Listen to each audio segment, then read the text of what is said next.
Welcome to prime news. రాజధాని అమరావతికి parliament చట్టబద్ధత కల్పించిన నేపథ్యంలో ప్రస్తుతం సీఎం చంద్రబాబు మాట్లాడుతున్నారు.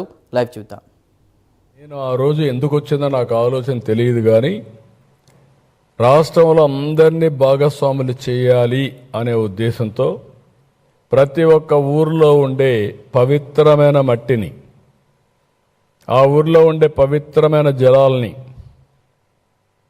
ఆ ఊర్లో ఉండే దేవాలయాల దగ్గర పూజ చేసి ఊరేగించి, అది సాంప్రదాయం, అది సెంటిమెంట్ కూడా, నమ్మకం. అదే మరిగా దేశంలో ఉండే దేవాలయాలన్నీ, మసీదులన్నీ, మేజర్ మసీదులు, చర్చిలు, స్వర్ణ దేవాలయం, వైష్ణవి దేవాలయం, ఇవన్నీ కూడా తీసి అవన్నీ తీసుకొస్తే ప్రధానమంత్రి గారు ఆ రోజు పార్లమెంట్ సాక్షిగా పార్లమెంట్ యొక్క పవిత్రమైన మట్టిని, యమునా జలాలను తీసుకొచ్చి ఆయన కూడా చెప్పారు. ఆ రోజు చెప్పారు ఒక మాట. ఆ రోజు ఆయన చెప్పిన మాట మీరు చూస్తే, నేను ఈరోజు పార్లమెంట్ సాక్షిగా మట్టిని తెచ్చాను, యమున పవిత్రమైన జలాలు తీసుకొచ్చాను అంటే పార్లమెంట్ పూర్తిగా అమరావతికి అండగా ఉంటుంది, దేశం కూడా మీకు అండగా ఉంటుంది, నేను కూడా అండగా ఉంటానని చాలా స్పష్టంగా ఆ మాట చెప్తే, నిన్న జరిగిన ఓటింగ్లో దేశం మొత్తం సంఘీభావాన్ని తెలియజేశారంటే అది ఆ రోజు పవిత్రత అని చెప్పి కూడా నేను మీకు తెలియజేసుకుంటున్నా. ఇది సెంటిమెంట్ అంటారా, నమ్మకం అంటారా, ట్రస్ట్ అంటారా, ఏదైనా కానీ ఇది వాస్తవం. అందుకే ఈరోజు మనం కాపాడుకోగలిగాం. అయితే ఒక పక్క ప్రణాళికలు చేసుకొని ముందుకు పోయాం, ఇంకో పక్క కుట్రలు చేస్తూ ముందుకెళ్ళారు. అడుగడుగునా కుట్ర, అడుగడుగునా కుతంత్రం, అడుగడుగున నేరాలు ఘోరాలు. ఆ రోజు కూడా ఇదే పని. రైతుల్ని రెచ్చగొట్టారు. రైతుల్ని రెచ్చగొడితే 99% రైతుల ముందుకు వచ్చి ల్యాండ్స్ ఇచ్చారు. నో డిస్ప్యూట్, యునానిమస్గా ఇచ్చారు. ఎన్ని చెప్పినా కూడా వినలేదు. అక్కడి నుంచి అరటి తోటలు తగలబెట్టారు.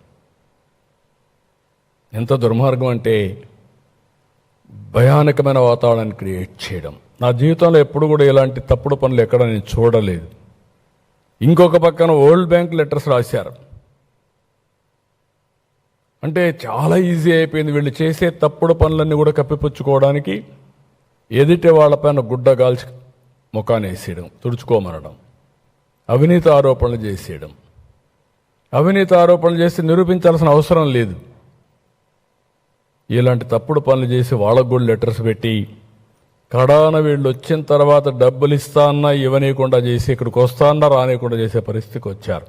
అరాచకం ఎంత పరాకాష్ఠమైంది. ఒక ఉదాహరణ, పర్యావరణ దెబ్బతింటుందన్నారు, నిర్మాణాలకు అనుకూలం కాదని తప్పుడు రిపోర్టులు తెప్పించారు, శ్మశానం అన్నారు, ఎడారి అన్నారు, కులం రంగు పులిమారు, భూకంపాలు వస్తాయని చెప్పి మాట్లాడారు. అంటే ఎన్ని విధాల సెబటైజ్ చేయాలనో అన్ని విధాల సెబటైజ్ ఆ రోజు చేశారు, ఇప్పటికి కూడా చేస్తూనే ఉన్నారు. అవి కూడా వస్తాను. నేనైతే ఒకటే ఆలోచించా, భగవంతుడు ఎందుకో నాకు 2 అవకాశాలు ఇచ్చాడు. ఒక విధంగా అవకాశాన్ని కూడా అందిపుచ్చుకున్నాం. ఫస్ట్ అవకాశం తెలుగు జాతికి ఒక నాలెడ్జ్ ఎకానమీలో ప్రముఖ పాత్ర ఉండాలని ఆలోచించాను. అదే హైటెక్ సిటీ, అదే సైబరాబాద్, అదే ఈరోజు హైదరాబాద్ నగరం. ఇక్కడ కూడా హైదరాబాద్ బ్రౌన్ ఫీల్డ్ సిటీ, 2 సిటీలు ఉన్నాయి. హైదరాబాద్ సిటీ, సికింద్రాబాద్ ఉంది. నేను 1 మోర్ సిటీ యాడ్ చేశాను, అదే సైబరాబాద్. ఈరోజు హైదరాబాద్కి అదే గుండెకాయ, హార్ట్ ఈజ్ సైబరాబాద్. ఇక్కడికి వచ్చినప్పుడు నేను విజయవాడ ఉంది, మంగళగిరి ఉంది, గుంటూరు ఉంది, పక్కనే తెనాలి ఉంది. ఇవన్నీ కూడా మనం వేసినటువంటి ప్లానింగ్ మీరు చూస్తే నూజివీడు, ఇంకొక పక్క పామర్రు, ఈ పక్క చిలుకూరుపేట, పక్కన జగ్గయ్యపేట, సత్తెనపల్లి, ఈ ఏరియా అంతా వస్తాయి. Inner ring road, outer ring road cover చేస్తే ఇక్కడికి వచ్చినప్పుడు 9 నగరాలు ప్లాన్ చేశాం. గవర్నమెంట్ సిటీ, ప్రభుత్వ సిటీ, ఆర్థిక city, knowledge city, justice city, health city, sports city, tourism, media, electronics నగరాలు. ఇవన్నీ కూడా 4 ఆఫీసులు కట్టేస్తే అయిపోదు, కట్టేయచ్చు.